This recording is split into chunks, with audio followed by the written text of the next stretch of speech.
Welcome back to History with Poppy and Evie, the podcast where we delve into the pivotal events that shape the course of history.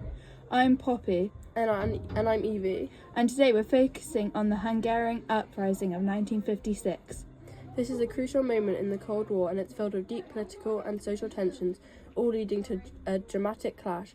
Let's break it down into three sections: the causes, the events themselves, and the long-term consequences. Let's get started.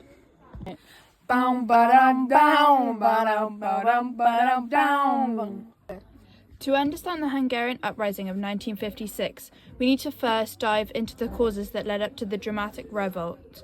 Hungary was under Soviet control after World War I, and the tensions in the Cold War context made everything more volatile.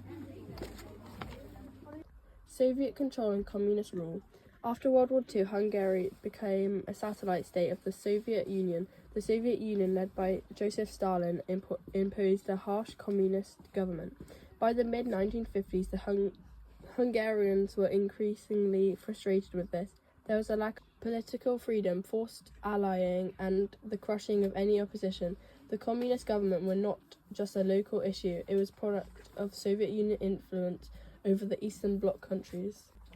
Stalin's death and de-Stalinization. In 1953, Joseph Stalin died. His death marked a turning point as his successor, Nikita Khrushchev, began a process called de-Stalinization, which aimed to reduce the terror and oppressive Stalin's rule that had established. Khrushchev condemned Stalin's policies in his famous secret speech of 1955 lunch. This caused a ripple effect across the Eastern Bloc, including Hungary. People began to question the system more openly. Economic hardships. By 1956, the Hungarian people were also dealing with serious economic problems. Forced allying and heavy state control over the economy had caused food shortages and widespread poverty. Workers were unhappy with the communist leadership failures to improve their living conditions. Hungary's economy was stagnant, and the people were desperate for change. Desire for reform. By 1956, there was a growing call for reform from within Hungary itself. Many Hungarians were inspired by the more liberal policies of Eastern European countries and believed that Hungary could have a more independent path. This reform movement was led by students, intellectuals, and some Communist Party members who were looking for greater political freedom and economic prosperity. We need change. We need change. We need change. We need change. We need change. We need change. We need change. We need change. We need change. We need change. Listen down. Now that we've explored the causes, let's move on to the events of the Hungarian uprising of 1956. On October 23rd, 1956, everything came to a head. The event unfolded quickly, with the people rising up in defiance of the Soviet control.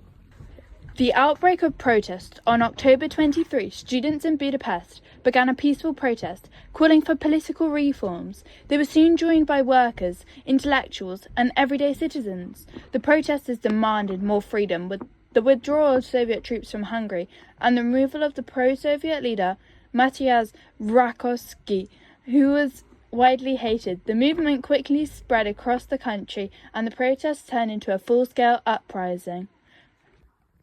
Soviet response. At first, the Soviet Union appeared to back down. Soviet tanks withdrew from Budapest, and it seemed like Hungary might get the reforms it wanted, but the Soviet Union was unwilling to let the Hungary leave its orbit. On November 4th, Khrushchev decided to crush the uprising. Soviet tanks and troops invaded Hungary, and fierce fighting broke out. The revolutionaries fought violently, but the Soviet military was much stronger. The capital, Budapest, fell quickly, and the uprising was brutally suppressed. Now let's look at the consequences of the Hungarian uprising. The aftermath was tragic for the Hungarian people and had major political implications for both Hungary and the wider world. The suppression of the uprising. The Soviet forces crushed the uprising by early November, and the Hungarian government, including Imre Nagy, was forced to surrender. Nagy has was arrested, tried and executed in 1958. Thousands of Hungarians were killed and many more were wounded. Thousands of the others were arrested and many fled the country to escape the harsh reprisals. Soviet control maintained. The Soviet Union reaffirmed its control over Hungary and ensured that a pro-Soviet communist government was put back into power. The uprising was a clear demonstration that the Soviet Union would not tolerate any challenge to its authority in the Eastern Europe. This sent a strong message to other countries on the Eastern Bloc. Any attempt at reform would be crushed. Global impact and Cold War tensions. The uprising further deepened the divide between the Eastern Bloc and the West. Western countries, particularly the United States, expressed sympathy for the Hungarian people, but did little to intervene. The US had its own political and military concerns and was unwilling to risk a direct conflict with the Soviet Union over Hungary. This marked the limits of Western support for uprising in Soviet-controlled countries, long-term consequences for Hungary. In the years following the uprising, Hungary was left with a crushed spirit. The country was still under Soviet influence for several decades, although some reforms were eventually introduced in 1960s under the leadership of János Kadar. Kadar adopted a more moderate approach, promising goulash communism as a mix of strict political control with some economic reforms. Symbol of resistance. Despite the failure of the uprising, it became a symbol of resistance against Soviet oppression.